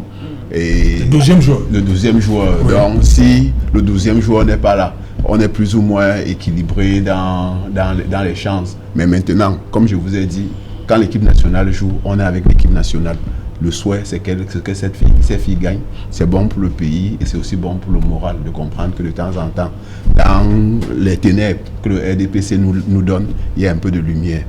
Emile Maïs, c'est la présage de ce que à quoi pourrait ressembler la coupe qui va se jouer en janvier. Un peu les Lions, vous voyez les Lions aussi en finale. Au stade d'Olembe surtout. Ça, il faut être et au stade d'Olembe. Non, après, aujourd'hui, je ne pense pas que la performance sur le terrain des Lions soit tributaire de l'existence d'Olembe ou pas, mais de l'état de forme de chaque joueur et surtout de la sélection. Vous savez que c'est une équipe nationale qui est quand même en proie à un certain nombre de manquements, qui aujourd'hui a perdu son identité, même son style en ce qui concerne le jeu, qu'on est en train de vouloir retrouver. Ce serait une très bonne chose. D'ailleurs, même chaque fois qu'on a organisé une compétition au Cameroun, l'objectif premier a été de remporter la compétition, au minimum jouer justement la finale. Maintenant, on a déjà eu quand même des finales malheureuses. Quand on passe à la finale de basket, on pense à la finale chez les dames, on pense à cette coupe en 72 ratée ici, cette CAN ratée ici. Il est de bon ton aujourd'hui quand même d'espérer. On n'est peut-être pas arrivé en finale. On n'est pas arrivé en finale. Bon, ça fait donc partie. C'est difficile pour le Cameroun de remporter quand il organise. Oui, si on va sur les statistiques, très souvent, être pays organisateur ne nous a pas beaucoup souri. Et aujourd'hui, quand il y a les éléments performance qui rentrent en compte, on est quand même encore plus dubitatif. Ça, il faut le dire. La CAN, quand vous avez regardé les différentes qualifications, je crois qu'aujourd'hui, les 24 nations sont connues avec cette victoire hier de la Sierra Leone sur le Bénin, 1-0. C'est-à-dire qu'aujourd'hui, il y a des nations qui ont compris qu'il fallait travailler. Quand vous avez même regardé cette liste, il y a beaucoup de nations qui sont novices comme ça à cette CAN. Elles se sont mises au travail, elles ont beaucoup travaillé. On s'est rendu compte dernièrement qu'on avait beaucoup plus du mal avec des petites équipes, des équipes qui n'avaient pas de nom que des grandes équipes. Parce qu'après, si vous allez vous faire battre chez les Cap-Verdiens, si vous rentrez chez vous faire un match nul terme contre le Rwanda et réagir face au Nigeria, voilà, c'est-à-dire qu'on est resté calqué sur le modèle de ces lions qui réagissent très souvent face aux grandes équipes, mais qui ne sont pas souvent au top de leur performance quand il s'agit de jouer une équipe lambda. Donc on va sur le terrain en ce qui concerne les statistiques et les performances travailler pour espérer avoir une équipe des Lions prête, des Lions autant pour moi prête pendant cette CAN, et pourquoi pas espérer véritablement, c'est le souhait je crois de tout le Camerounais, enfin soulever ce 6e trophée ici au Cameroun. Et sur Walters, au moins une note positive. Hein, yes. Yes. Non, je ne suis pas dur, Serge. Je suis oui, une note positive. Je souhaite que la CAN souhaite que la CAN soit organisée, même si on a des demi-projets. Voilà. Si vous organisez une CAN sans le stade Olympique de Paul Biya, c'est que vous avez trompé le président de la République et on lui a vendu du vent. Est-ce que vous imaginez cette Coupe d'Afrique des Nations qui se joue au Cameroun sans le stade, un stade avec le nom du président de la République comme celui d'Ahidjo? Parce que le président de la République doit prendre ça en compte. À son âge, on n'a plus peur qu'il mette les ministres là qui l'ont trompé dans les chambres froides et corriger tous les fautes là. Que le stade de Limbe doivent être prêt le jour dit. Parce que le président de la République ne peut pas passer 40 ans au pouvoir. Et on vient organiser la première compétition avant même son départ du gouvernement. Et son nom n'est pas sur le stade. Et le président, lui, il est juste à côté du stade. Qui frappe la main sur la table. Ce stade doit être prêt. C'est une question de vie et de mort. Si ce n'est pas prêt, que le président dissout le gouvernement. Mais je veux que cette CAN soit organisée. Même moi, j'aime le football. Parce que ça ramène l'argent dans le pays. Avec les demi-projets. Le président de la CAF va nous donner la CAN. Là, je vous révèle ici, exclusivement Equinox. Il va nous donner la CAN parce qu'il vient d'arriver. Et il ne veut pas faire comme on dit au quartier, il ne veut pas chier. Il va donner la CAN au Cameroun juste pour commencer à réaliser les résultats. Après, peut-être, on pourra nous retirer. Merci. Vous avez dit qu'on envoie les ministres dans les chambres froides? C'est une façon de les mettre la pression, parce que comment ça se fait ailleurs. C'est pour les mettre la pression. Comme le Covid guette là, pour qu'ils nous ramènent le reste d'argent. Ceux qui ont détourné là, parce que le stade, on a ajouté plusieurs milliards. Actuellement, on a sur endettement plus de 43% du PIB, en deçà de 70 dans la zone CEMAC. Et pour compléter ce que tu dis... C'est une méthode. C'est une méthode. Non, comprenez-moi très bien. La bonne méthode de gouvernance, c'est la force. Prenez tous les pays de l'Afrique francophone. Si vous ne conditionnez pas, l'individu ne va pas réagir. Ah bon? Oui. C'est pour la dictature. Bon, c'est la méthode d'une dictature, comme je vous dis là. Moi, je suggère les chambres froides. C'est-à-dire qu'on les amène plus que le serre. On les met la prison, on les fouette. Ils nous ramènent tout l'argent là. On finit le stade de Paul Biya. En 4 mois, on organise la CAN. Je ne veux pas que le président de la République va en retraite sans son nom sur Limbe. C'est la honte totale au Cameroun. Ok. Eric Pina. Non, étant donné qu'il a abordé la question du Covid, je tiens juste à rappeler à vos téléspectateurs que avec l'ordonnance du 7 juin, le président de la République a endetté le Cameroun de 450 milliards de francs CFA. Oui. Et dans les 450 milliards, 50 milliards ont été affectés au fonds Covid, qui est passé de 150 milliards à 200 milliards. Donc, je me rappelle, là, une fois, on était ici, on a abordé la question, donc on a ajouté 50 milliards à M. Ngongo pour qu'il puisse cela couler douce pendant que les Camerounais souffrent. Non, je vous en prie. Non, je vous dis ce qui est. Non. Est-ce que vous avez les éléments de preuve? Pardon? Ce que vous dites. On a fait le parking de Kwemkong à 11 milliards. Allez regarder le parking de 11 milliards. Et c'est lui qui a signé le document qui faisait l'avenant de 11 pour atteindre les 11 milliards. Non, mais il y a des expressions qu'on utilise. Moi, je n'admets pas sur ce plateau. Ok, en tout cas, ce que je dis, c'est que pendant qu'on se plaint que des gens ont détourné 180 milliards et que certains disent qu'ils n'ont pas encore consommé ces milliards, on a encore mis 200 milliards à leur disposition pour pouvoir gérer le Covid. Or, aujourd'hui, on maîtrise mieux la maladie et on sait exactement ce qu'il faut faire. Les stades qui ont été démantelés, comme le stade Bapelepe ou bien le stade militaire, on ne va plus construire d'autres. Les bâtiments qu'on a rénovés, on ne va plus les rénover. Donc, en principe, le budget aurait dû baisser. On a plutôt décidé d'augmenter. C'est-à-dire qu'on nous a endettés pour encore renflouer les poches de quelques Camerounais. Façon, ça passe, Eric Pella. Merci. Serge Pensy. Moi, je suis d'accord avec Showaters. Le stade de Limbe. Il faut absolument que la CAN se joue avec Limbe. Mais contrairement à lui, les gens devaient y aller en prison. Voilà. Comment? Mais parce que un projet comme Limbe, c'est un projet, on décide avant, on a fait des calculs. On sait que pour terrasser, c'est un nombre de milliards. Pour poser les fondations, c'est ceci. Pour ceci, pour cela. Jusqu'à la fin, jusqu'à la dernière partie de ce projet, on sait ce que ça devrait coûter. Mais quand il y a un problème, on sait là où il y a eu problème. Mais je crois que là, les gens ne sont pas encore devant les tribunaux parce qu'il y a un conflit d'intérêts. Qui sont les gens qui ont eu les marchés? C'est là où on doit se poser la question. Quelles sont ces personnes qui ont eu des marchés? Que ce soit à Garoua, que ce soit à Douala, partout. Quels sont les gens qui ont eu les marchés? Ce sont les mêmes gens qui ont eu les marchés. Puisque tu ne peux pas te condamner toi-même.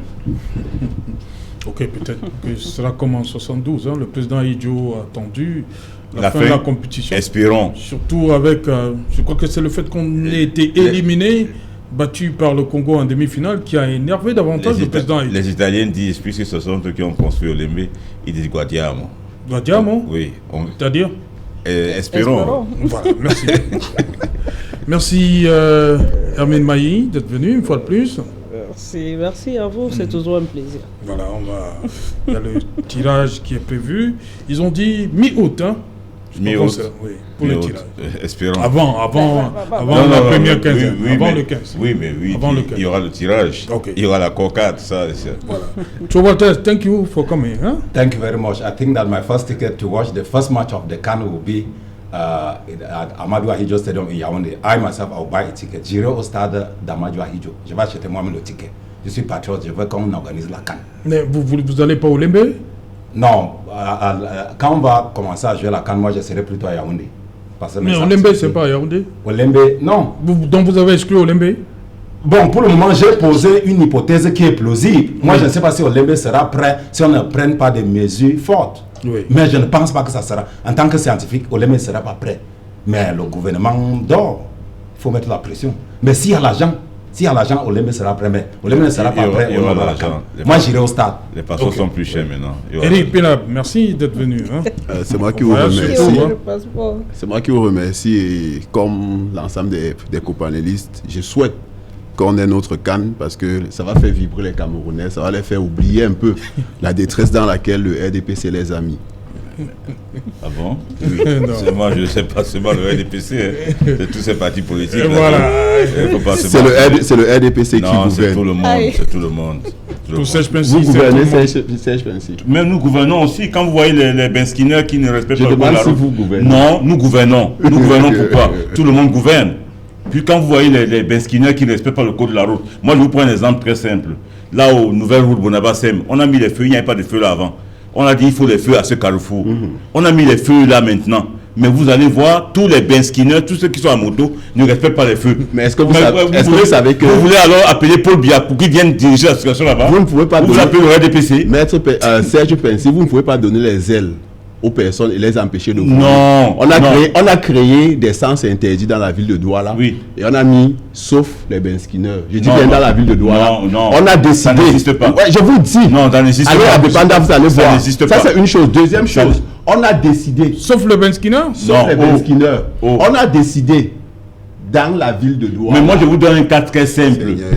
Pour celui qui est normal, quand il y a un feu rouge, on s'arrête et on attend. Aujourd'hui, il n'y a pas un feu rouge.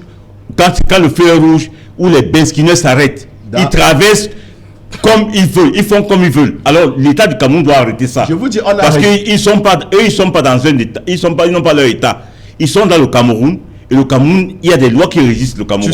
Ils doivent respecter les lois. Injustement. Et c'est pas pour Biya qui va venir montrer aux gens comment tout ça. C'est pas le RDPC. Moi, je suis pas membre du RDPC, mais arrêtons de dire que c'est le RDPC. Ça, pour le manque de civisme, c'est tous les Camerounais. Voilà. Moi-même y compris. Le poisson pourrit pas à la tête. Voilà. Merci Eric Pilab. Merci à vous, cher monsieur et madame. Madame, monsieur, nous sommes donc arrivés au terme de ce numéro et qu'il nous soit, on se retrouve demain lorsqu'il sera 19h. Bonsoir, Yopougon.